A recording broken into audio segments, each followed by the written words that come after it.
ढाबाओं तक पहुंचने वाला साधक सुगमता पूर्वक प्राप्त कर सकता है।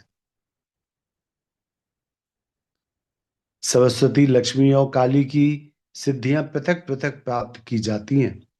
पाश्चात्य देशों में भौतिक विज्ञानी क्लीम तत्व की काली शक्ति का अन्वेषण, आराधना करने में निमग्न है।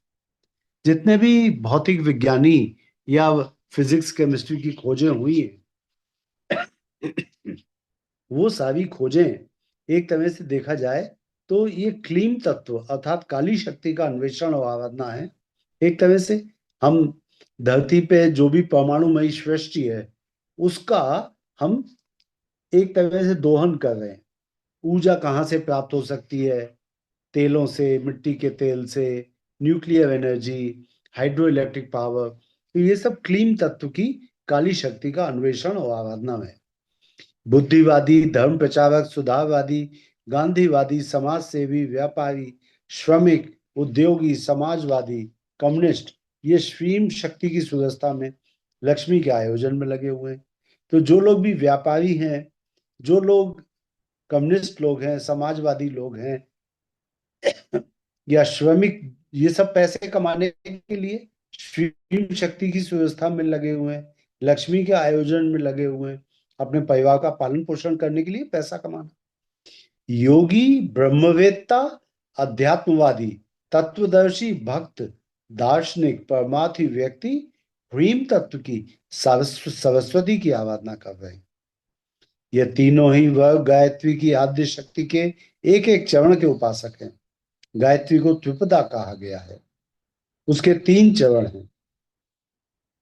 ये जो त्रिपदा गायत्री है, इसके 3 चरण इस तरह से हैं कि अगर मंत्र के रूप में देखें तो तत्सवितुर्वरेण्यम एक चरण, भर्गो देवस्य धीमहि ये दूसरा चरण है, और धियो यो न प्रचोदयात् ये तीसरा चरण है।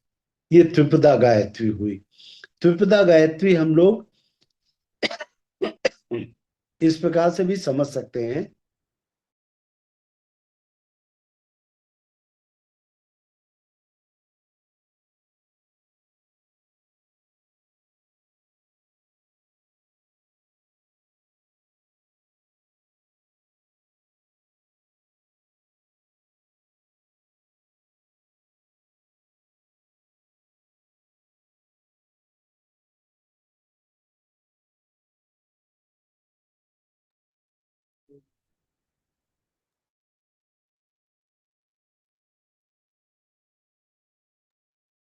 आदरणीय डॉक्टर साहब, आपका म्यूट लगा हुआ है।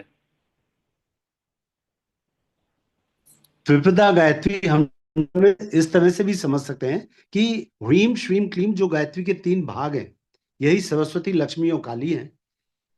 इसको अगर हम समझना चाहें तो इस तरह से भी देख सकते हैं कि जैसे ईश्वर को प्राप्त करने के लिए 3 तरह से हमारे ब्रेन में जो एनाटॉमी है, हम जिस तरह से ईश्वर को प्राप्त करने की कोशिश करते हैं, या तो चेतन मन से, तो वो सेरिब्रल कॉर्टेक्स के थ्रू हम साधना करते हैं, मंत्र जाप करते हैं, जो भी करते हैं। जो दूसरा पार्ट है, ये चेतन मन से रिलेटेड है। दूसरा पार्ट है जो पराचेतन मन से रिलेटेड है, वो सेरिबेलम से रिलेटेड है। ये हमारे ब्रेन के 3 पार्ट हैं, सेरिब्रम, सेरिबेलम, और तीसरा पार्ट है मेडुला ऑब्लोंगेटा। ये परम चेतना को रिप्रेजेंट करता है। तो मेडुला ऑब्लोंगेटा परम चेतना का, सेरिबेलम पराचेतना का, और चेतन मन का जो रिप्रेजेंटेशन है वो सेरिब्रम में है। तो ये तीनों मिलकर के, ये 3 पार्ट, जब तीनों तरह से हम ईश्वरीय चेतना में निमग्न होना चाहते हैं तो हम त्रिपदा गायत्री के द्वारा या 3 तरह से ध्यान करके चेतन, पराचेतन या परम चेतन अवस्था में जाकर के, तो चेतन मस्तिष्क के द्वारा, सेरेब्रल कॉर्टेक्स के द्वारा हम हठ योग के द्वारा पा सकते हैं ईश्वर को। अगर हम पराचेतना में जाएं सेरिबेलम के द्वारा, तो हम प्रज्ञा योग के द्वारा या राजयोग के द्वारा इनको पा सकते हैं।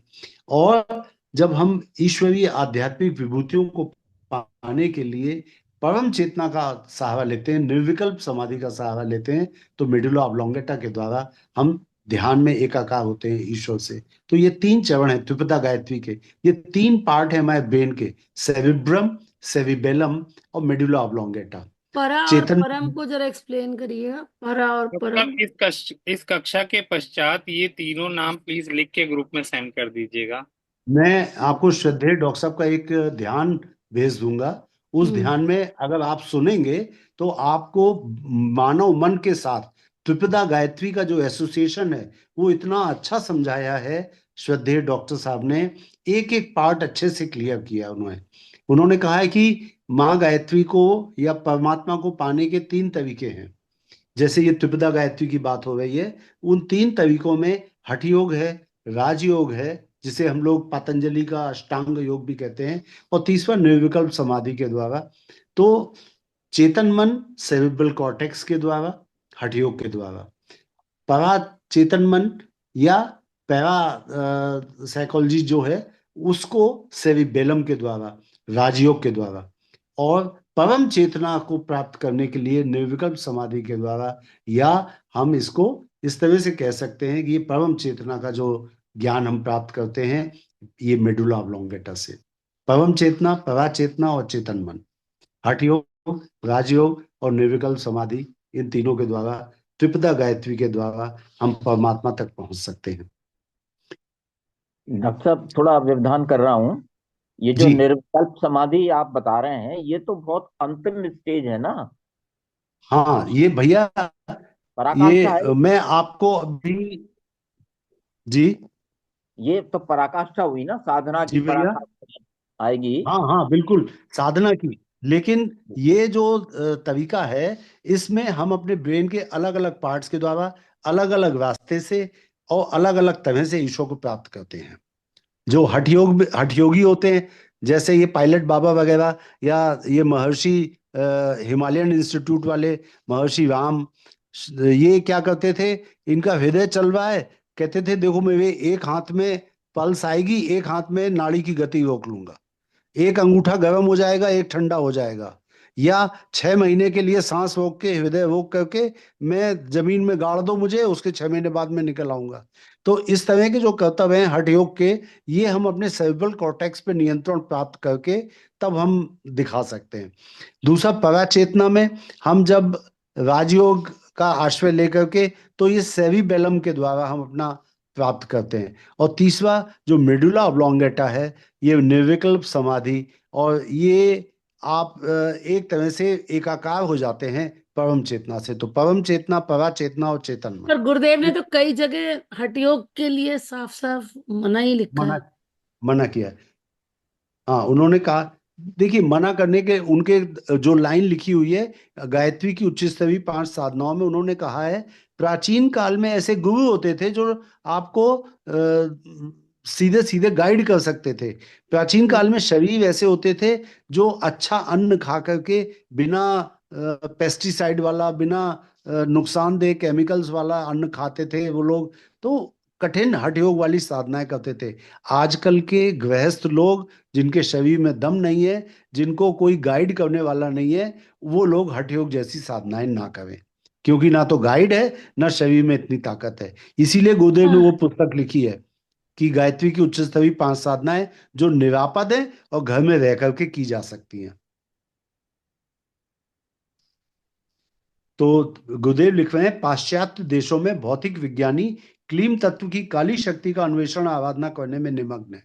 बुद्धिवादी, धर्म प्रचारक, सुधारवादी, गांधीवादी, समाज सेवी, व्यापारी, श्रमिक, उद्योगी, समाजवादी, कम्युनिस्ट, ये लोग श्री शक्ति की सुव्यवस्था में, लक्ष्मी के आयोजन में लगे हुए हैं। और योगी, ब्रह्मवेत्ता, अध्यात्मवादी, तत्वदर्शी, भक्त, दार्शनिक, परमार्थी व्यक्ति ह्रीम तत्व की, सरस्वती की आराधना कर रहे हैं। ये तीनों ही वह गायत्री की आदि शक्ति के एक एक चरण के उपासक हैं, और गायत्री का एक एक चरण है ह्रीम, श्रीम, क्लीम। इसीलिए गायत्री को त्रिपदा कहा गया है। उसके 3 चरण हैं। यह त्रिवेणी उपयुक्त तीनों ही प्रयोजनों को पूरा करने वाली है। माता बालक के सभी काम करती है। आवश्यकता अनुसार वह उसके लिए मेहतर का, रसोइये का, कहार का, दाई का, घोड़े का, दाता का, दर्जी का, धोबी का, चौकीदार का काम बजा देती है। और माँ तो सभी काम करती है। जैसे एक आधुनिक गृहिणी भी है अगर कोई, उसका बच्चा स्कूल से पढ़ के आता है तो सबसे पहले वो उसे कहती है खाना खा लो बेटा। वो उसे उसके लिए अन्नपूर्णा का काम कर रही है। फिर उसके बाद उसको सुलाती है, फिर 1-2 घंटे आराम करवा करके फिर कहती है होमवर्क दिखाओ, क्या काम मिला है। फिर सरस्वती का काम कर रही है वो बच्चे के लिए। और उसके बच्चे की तरफ कोई बुरी निगाह से देखेगा तो फिर वो साक्षात काली भी है, चंडी भी है। तो एक ही माँ तीनों काम कर रही है। तो गुरुदेव कह रहे हैं यह त्रिवेणी उपयुक्त तीनों ही प्रयोजन को पूरा करने वाली है। माता बालक के सभी काम करती है और जो भी आवश्यकता होती है वो काम कर देती है। वैसे ही जो लोग आत्मशक्ति को आद्य शक्ति के साथ जोड़ने की विद्या को जानते हैं वे अपने को सुसंतति सिद्ध करते हैं। वे गायत्री रूपी सर्वशक्तिमयी माता से यथेष्ट लाभ प्राप्त कर लेते हैं। हम सब लोग जब भी गायत्री महामंत्र की उपासना करते हैं तो कुछ लोग स्तुता मया वरदा वेद माता प्रचोदयन्ताम पावमानी द्विजानाम आयु प्राणम प्रजाम पशुम कीर्तिम। तो इस तरह से हम माँ के उन्हीं सब लाभों का वर्णन करते हैं जो आद्य शक्ति माँ गायत्री को भजने से, उनको पूजन करने से या गायत्री मंत्र का जाप करने से जो हमें प्राप्त होंगे।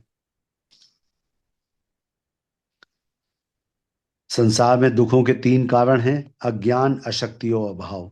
अज्ञान, और गुरुदेव ने इस पुस्तक की प्रस्तावना में ही साफ साफ लिख दिया है कि अज्ञान अपने आप में कोई चीज नहीं है।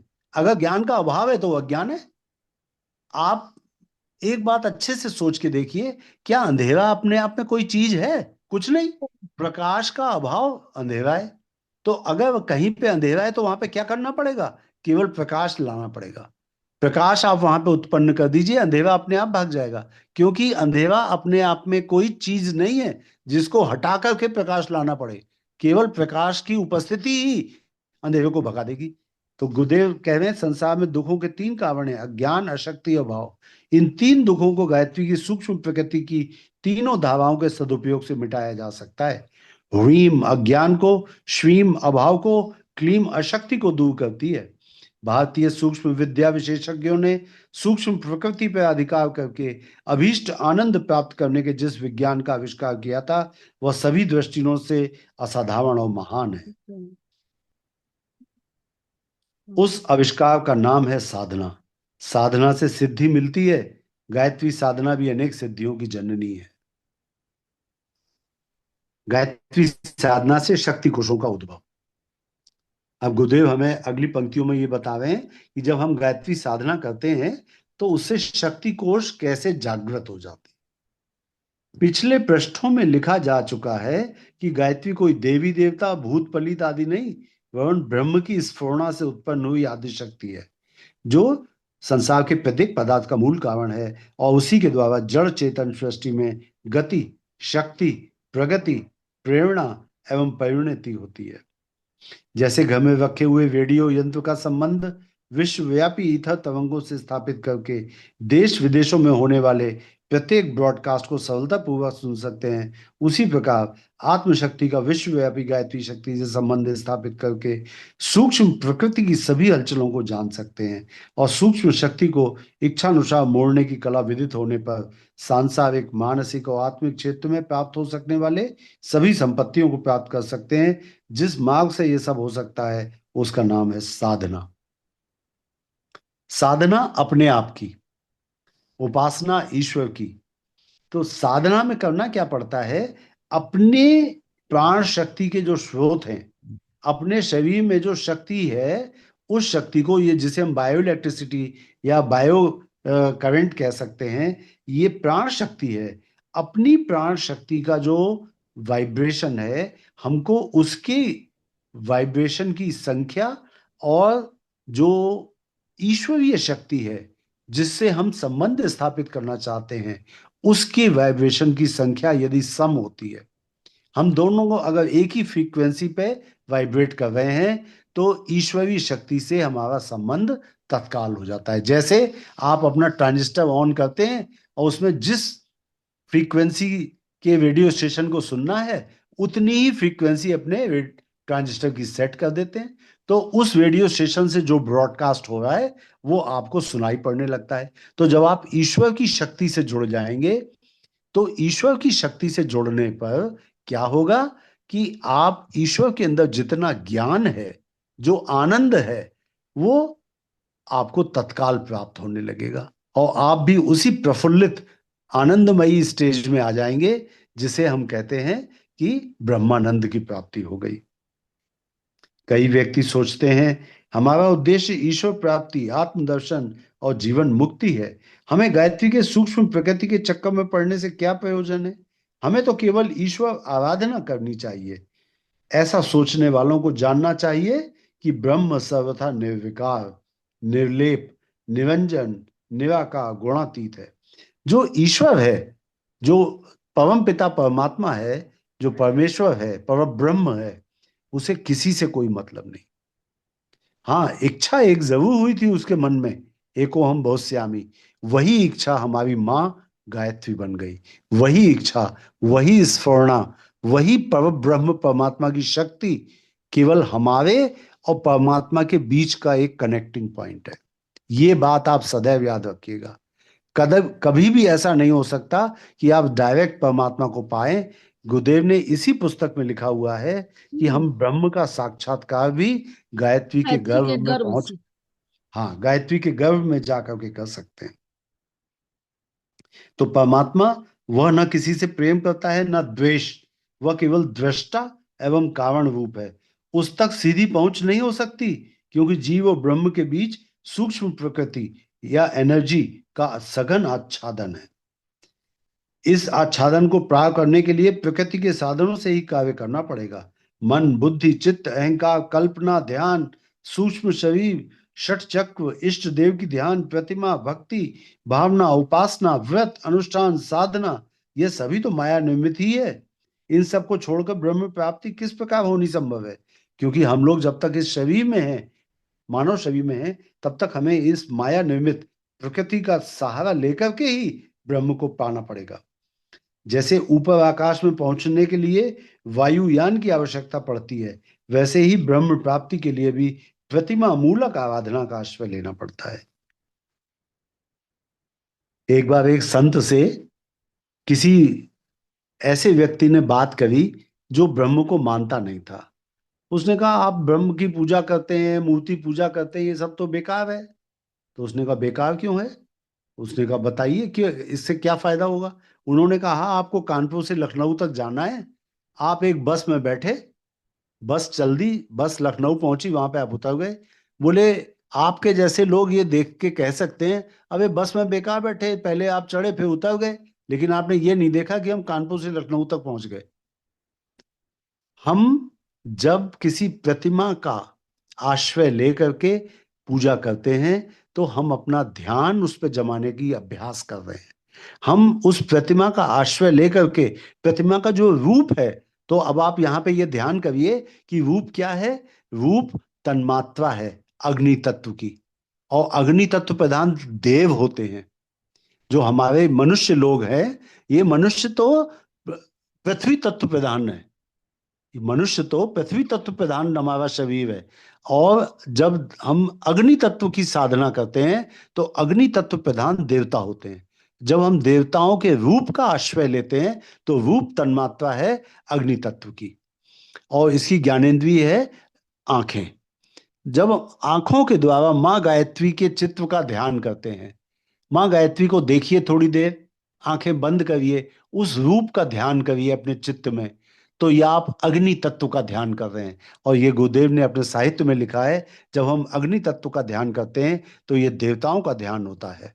और हम धीरे धीरे उस प्रतिमा की स्थापना अपने आकाश, चिदाकाश में, अपने चित्त में कर लेते हैं, और धीरे धीरे उनकी जो गुण हैं उनके गुणों को अपने अंदर धारण करने का प्रयास करते हैं। भावना करते हैं कि माँ जैसी हैं हम वैसे ही बन जाएं। जैसे ऊपर आकाश में पहुंचने के लिए वायुयान की आवश्यकता पड़ती है, वैसे ही ब्रह्म प्राप्ति के लिए भी प्रतिमा मूलक आराधना का आश्रय लेना पड़ता है। गायत्री के आचरण में होकर पार जाने पर ही ब्रह्म का साक्षात्कार होता है।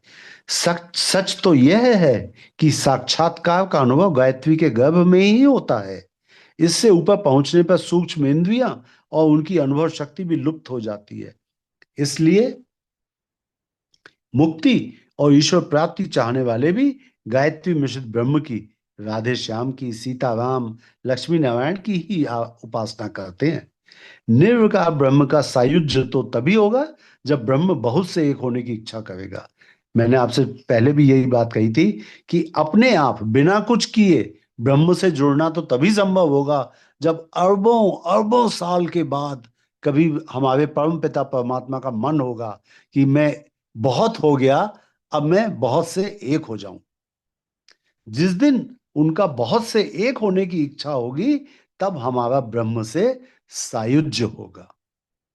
आप लोगों को याद होगा, जिन्होंने चेतना की शिखर यात्रा पढ़ी है, परम पूज्य गुरुदेव की चेतना की शिखर यात्रा जो है, उसमें एक वर्णन है कि जब गुरुदेव ने पहली बार मथुरा में 1000 कुंडी यज्ञ किया, तो भारतवर्ष के कोने कोने से बहुत उच्च स्तर की गायत्री मंत्र की साधना करने वाले लोग आए, साधक आए।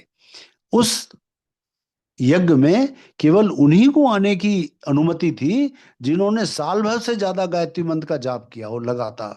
कुछ उसमें यह भी था कि 40 दिन का एक अनुष्ठान तो निश्चित करना पड़ेगा, और उसके अलावा नियमित आराधना गायत्री मंत्र की साल भर या उससे अधिक की हो। तो ऐसे ही कुछ भाई टहल रहे थे हमारी गायत्री तपोभूमि जो थी उसके आसपास, टहल रहे थे मथुरा और वृंदावन के बीच में। कुछ भाइयों ने एक दिन लौट करके गुरुदेव से कहा, गुरुदेव आज वृंदावन गए थे घूमने, वहां एक पगलिया मिली। वो पगलिया कह रही थी, राधा जी के दर्शन करोगे, राधा जी के दर्शन करोगे। गुरुदेव ऐसी पागल बातें कर रही थी। गुरुदेव ने कहा गंभीरता से, बेटा वो पागल नहीं थी, वो मीरा थी। कहने गुरुदेव मीरा थी? बोले हाँ बेटा। तो उनका, गुरुदेव मीरा ने तो भगवान श्री कृष्ण की इतनी भक्ति करी, आज तक उसका मोक्ष नहीं हुआ। तो गुरुदेव ने हिंदी के बहुत ही कठिन शब्दों का प्रयोग करते हुए कहा, नहीं बेटा, जब भी हम ईश्वर की आराधना करते हैं तो कई तरह की अवस्थाओं से हमें गुजरना पड़ता है। जैसे सालोक्य मुक्ति, सारूप्य मुक्ति, सायुज्य मुक्ति।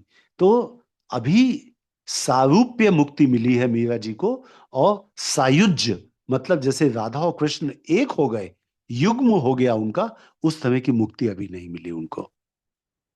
तो यही बात कह रहे हैं गुरुदेव कि जिस दिन निर्विकार ब्रह्म का सायुज्य हमको होना होगा, वो तब होगा जब ब्रह्म बहुत से एक होने की इच्छा करेगा। तो हम सब आत्माएं उस दिन ब्रह्म से एकाकार हो जाएंगे, और सब आत्माओं को समेटकर अपने में धारण कर लेगा। उससे पूर्व सब आत्माओं का सविकार ब्रह्म में ही सामीप्य, सारूप्य, सायुज्य, ये इस तरह की मुक्ति हो सकती है। इस प्रकार गायत्री मिश्रित सविकार ब्रह्म ही हमारा उपास्य रह जाता है। उसकी प्राप्ति के साधन जो भी होंगे वे सभी सूक्ष्म प्रकृति गायत्री द्वारा ही होंगे, अर्थात गायत्री की साधना करेंगे तो हमें ब्रह्म की प्राप्ति होगी।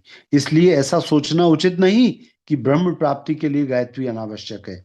वह तो अनिवार्य है, नाम से कोई उपेक्षा या विरोध करे यह उसकी इच्छा, पर गायत्री तत्व से बचकर अन्य मार्ग से जाना असंभव है।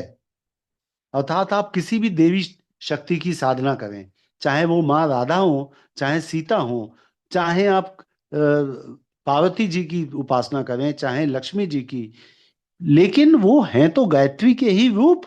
तो वही इसीलिए गुरुदेव कह रहे हैं, नाम से कोई उपेक्षा या विरोध करे ये उसकी इच्छा, पर गायत्री तत्व से बचकर अन्य मार्ग से जाना असंभव है। कई व्यक्ति कहते हैं कि हम निष्काम साधना करते हैं, हमें किसी फल की कामना नहीं, फिर सूक्ष्म प्रकृति का आश्रय क्यों ले? ऐसे लोगों को जानना चाहिए कि निष्काम साधना का अर्थ भौतिक लाभ, मतलब आप ये नहीं चाह रहे कि हमें मोटर गाड़ी मिल जाए, हमें सोना मिल जाए, राज्य मिल जाए, बेटा हो जाए, बेटी हो जाए, ये आप नहीं चाहते, लेकिन तब भी कुछ तो चाहते हैं। निष्काम साधना का अर्थ भौतिक लाभ न चाहकर आत्मिक साधना का की चाहत है। आप ये चाहते हैं कि भौतिक मतलब कोई वस्तु ना मिले, पैसा ना मिले, लेकिन आत्मिक साधना तो चाहते हैं ना। तो बिना परिणाम सोचे यदि चाहें तो किसी कार्य में प्रवृत्ति हो ही नहीं सकती। ध्रुव ने भी जब साधना करी तो उसके मन में इच्छा तो थी ना, ऐसी गोद में बैठने को मिले जिससे कोई मुझे हटा ना सके, और जो वो ऐसी गोद साक्षात भगवान नारायण की हो। इच्छा तो थी ना कि भगवान नारायण की गोद में बैठ सकूं। तो आत्मिक लाभ ही था, आध्यात्मिक लाभ था, लेकिन बिना परिणाम सोचे तो हम किसी कार्य में हमारी प्रवृत्ति नहीं होगी। हम अगर हमें कोई बताए नहीं कि इस काम से फायदा क्या है तो हम वो काम कभी करेंगे ही नहीं। यदि कुछ मिल भी जाए तो उससे समय एवं शक्ति की अपव्यय के अतिरिक्त और कुछ परिणाम नहीं निकलता। निष्काम कर्म का तात्पर्य दैवी सतोगुणी आत्मिक कामनाओं से है। निष्काम कर्म का मतलब क्या है? ऐसा नहीं कि हम कुछ नहीं चाहते, चाहते हैं, लेकिन आध्यात्मिक लाभ चाहते हैं। तो वो क्या चाहते हैं? दैवी सतोगुणी आत्मिक कामनाओं है। ऐसी कामनाएं भी गायत्री के प्रथम पाद के ह्रीम तत्व में सरस्वती भाग में आती है। इसलिए निष्काम भाव की उपासना भी गायत्री क्षेत्र के बाहर नहीं है। नीचे एक चित्र बनाया है गुरुदेव ने गायत्री महाविज्ञान में, और इस चित्र में उन्होंने मानव शरीर के भिन्न भिन्न हिस्सों में जो गायत्री के अलग अलग अक्षर हैं उनकी स्थिति को बताया है। मंत्र विद्या को वैज्ञानिक जानते हैं, मंत्र विद्या के वैज्ञानिक जानते हैं कि जीभ से जो भी शब्द निकलते हैं उनका उच्चारण कंठ, तालु, मूर्धा, देखिए ओष्ठ। डॉक्टर साहब, यदि संभव है तो ये जो हाँ चित्र परम पूज्य गुरुदेव ने बताया है, दिखाया है, इसमें हाँ हाँ गायत्री के अक्षर हैं। यदि हाँ संभव हो तो 2 मिनट शेष बचे हैं, तो इस हाँ पे कुछ प्रकाश डालिए हम लोगों के लिए। भैया, ये गायत्री के जो 24 अक्षर हैं, तत्सवितुर्वरेण्यम से लेके प्रचोदयात तक, ये 24 शक्ति केंद्रों से रिलेटेड है। तो ये जो 24 शक्ति केंद्र हैं, ये अलग अलग, आगे एक पेज आएगा, पेज नंबर 9 पे, तो वहां पे ये अलग अलग अक्षर अलग अलग ग्रंथियों से कनेक्टेड हैं, और प्रत्येक ग्रंथि का एक फल है। फॉर एग्जाम्पल, जो पहला अक्षर है गायत्री मंत्र का वो है तत्, तत्सवितुर्वरेण्यम में। तो तत् अक्षर जो है वो तापनी ग्रंथि से जुड़ा हुआ है, और इसका फल है सफलता। तो जब भी हम तत् बोलते हैं, तत् बोलते समय हमारी जीभ तालू से टकराती है। तो ये जो तालू से जीभ छूती है, इसके द्वारा जो नाड़ियां उत्तेजित होती हैं वो तत् ग्रंथि को उत्तेजित करती हैं, और उस ग्रंथि का नाम है तापनी। ये जो तत् अक्षर है तापनी ग्रंथि को उत्तेजित करता है, और इसके कारण जो फल प्राप्त होता है वो है सफलता। क्या इस चित्र को देख के ये समझा जा सकता है कि इसमें जैसे दर्शाया गया तत् लगभग लगभग आज्ञा चक्र के समीप है, तो वो ग्रंथि सूक्ष्म शरीर में यहाँ पे होगी? Exactly exactly। ये जो चित्र है इससे संबंधित एक छोटी सी कहानी है मेरे अपने जीवन से रिलेटेड। जब मैं छोटा था, छोटा का मतलब इस समय मैं 63 साल का हूं, और 30 साल की अवस्था तक मैं गायत्री मंत्र का जाप नहीं करता था। तो उस समय मैं रा शब्द नहीं बोल पाता था, और मेरी बड़ी इच्छा थी मैं मेडिकल कॉलेज में टीचर बनूं। तो जब एमबीबीएस करने के बाद एमएस करने में भी मुझे अपने से छोटे बच्चों को, मतलब जो एमबीबीएस के बच्चे होते थे, उनको पढ़ाना होता था। पढ़ाना मुझे बहुत अच्छा लगता था, लेकिन रा बोलना नहीं आता था। तो जब भी बोलता था, पढ़ाता था, तो बच्चे हंसने लगते थे, कहते थे सर क्या बोला, बताइए बताइए क्या बोला, और मैं शर्माता था। जब गुरुदेव के संपर्क में आया, गायत्री मंत्र बोलना शुरू किया, तो मैं रा बोल पाया। अब बोल लेता हूँ रा।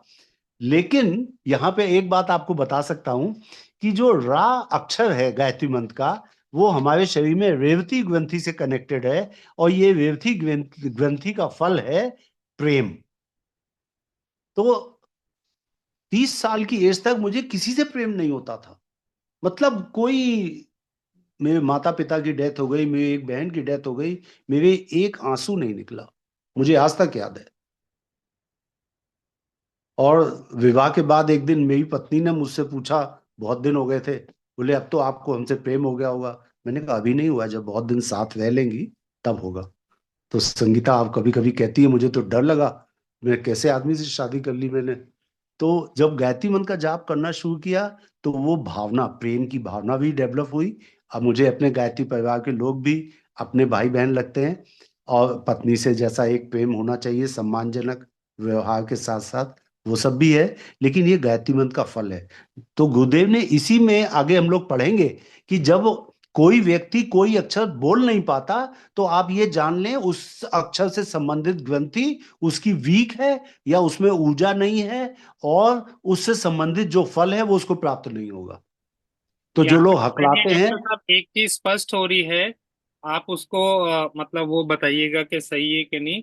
तो हमारे जानने में यदि कोई ऐसा व्यक्ति है जो स्पष्टता से नहीं बोल पाता, तो यानी हाँ कि अब तो मतलब एकदम बिना उसके ये कह सकते हैं कि गायत्री मंत्र का जाप आप करिए, आपको लाभ अवश्य होगा उस पर्टिकुलर क्षेत्र में। वैसे तो गायत्री मंत्र का लाभ होगा ही होगा, लेकिन बिल्कुल ये बिल्कुल, वाणी के ये क्षेत्र बिल्कुल। में का हाँ, सुधार। इसका हमें एक प्रैक्टिकल एक्सपीरियंस भी बता सकते हैं हम आपको कि जब ये मैंने अपनी वाली बात बताई डॉक्टर संगीता को, तो उन्होंने एक अपनी मित्र के बच्चे को बताया। उनकी मित्र का बच्चा रहता था। एक दिन संगीता आगरा की हैं, तो आगरा की एक लड़की जिसका विवाह कानपुर में हुआ था, वो अपने बच्चे को लेके आई भागी दौड़ी सी।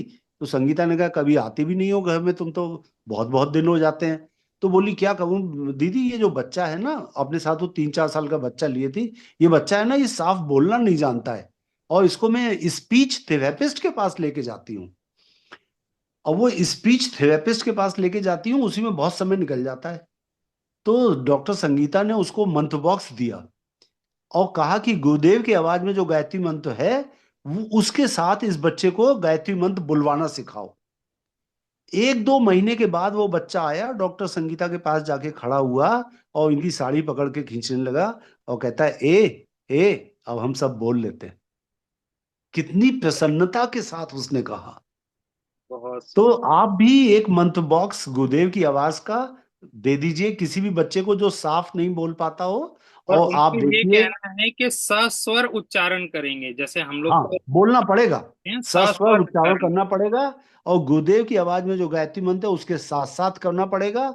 और माता पिता को शुरू में थोड़ी मेहनत करनी पड़ेगी, बच्चे को बैठाना पड़ेगा, क्योंकि बच्चे बैठते नहीं है, बच्चों का मन कैसे एकदम से। हाँ, लेकिन एक बार अगर वो शुरू कर देगा और एक अक्षर भी अगर उसने अच्छे से बोलना शुरू कर दिया, फिर उसको किसी की भी जरूरत नहीं है। वो तो बच्चा खुद समझ जाएगा कि हमें फायदा होगा इससे, क्योंकि हमने उस बच्चे के चेहरे के भाव देखे हैं। कितनी खुशी से उसने संगीता से कहा ए अब हम सब बोल लेते हैं। आज गुरुदेव ने कितनी अच्छी दवाई दे दी। दीदी पूछ रही है मंत्र बॉक्स कहाँ मिलेगा। दीदी, भारतवर्ष में जितने भी गायत्री शक्तिपीठ हैं उन सब में ये 150 रुपए का मंत्र बॉक्स है, गायत्री मंत्र गुरुदेव की आवाज में। अच्छा, ये भी नहीं मिले तो आप उनसे कह सकते हैं कि भाई आप लोग स्मार्टफोन तो यूज करते होंगे, तो स्मार्टफोन में यूट्यूब में जाइए और गायत्री मंत्र भाई पंडित शिवराम शर्मा आचार्य बोलिए, तो गायत्री मंत्र पंडित शिवराम शर्मा आचार्य की आवाज में आ जाएगा। उस गायत्री मंत्र को जो कि पूज्य गुरुदेव की आवाज में है, उसको आप चलाइए और बच्चा उसके साथ साथ बोले। ये भी कर सकते हैं। आदरणीय दीदी, वैसे तो हम लोग गायत्री महामंत्र गुरुदेव की वाणी में वीडियो फॉर्मेट में चलाते हैं, लेकिन उसका साइज किसी को सेंड करने के लिए बड़ा होता है। अभी आज तो पक्का नहीं है कि अभी हम कर पाए नहीं कर पाए, लेकिन कल से पहले पहले हम आपको गुरुदेव की वाणी में MP3 में बहुत छोटे फॉर्मेट में के जिसको आप किसी को भी कहीं भी कैसे भी भेज सकते हैं, वो दे देंगे। तो आपको कहीं सर्च भी नहीं करना होगा, केवल वो फॉरवर्ड कर दीजिएगा और कहिएगा कि 108 बार गुरुदेव की वाणी में है। जितना आपसे संभव हो सके, 12-12 के चरणों में गुरुदेव ने डिवाइड कर रखा है, तो आप उसको वो कर सकते हैं। सॉरी, 24-24 के उसमें तो वो कर सकते मंत्र हैं, नहीं बॉक्स 12-12 में। मंत्र बॉक्स जो है, जो अब जब हम सर्जरी करते हैं तो हमारे 3-4 जगह जो मेन करते हैं, हमारे सब जगह हॉस्पिटल्स में अवेलेबल है। और वहाँ के स्टाफ को पता है कि जैसे ही पेशेंट शिफ्ट होता है वो मंत्र बॉक्स लगा दी जाता है गुरुदेव की आवाज में। और उसका इफेक्ट ये हुआ कि आज जो पीडियाट्रिशियन आए थे ऑपरेशन में, बच्चों के डॉक्टर, उन्होंने कहा मैडम हमको भी एक दे दीजिएगा, तो हम भी अपनी क्लिनिक में इसको लगाएंगे, बजाएंगे तुरंत बराबर। बहुत सुंदर, ग्रेट। आज की कक्षा बहुत ही आनंदमय रही, ज्ञानवर्धक रही, और साथ में आज एक परमानेंट मेडिसिन मिला है जो कि हम लोग माँ सरस्वती के उससे डिस्ट्रीब्यूट कर सकते हैं और वो बढ़ती ही रहेगी। ठीक है, प्रणाम प्रणाम।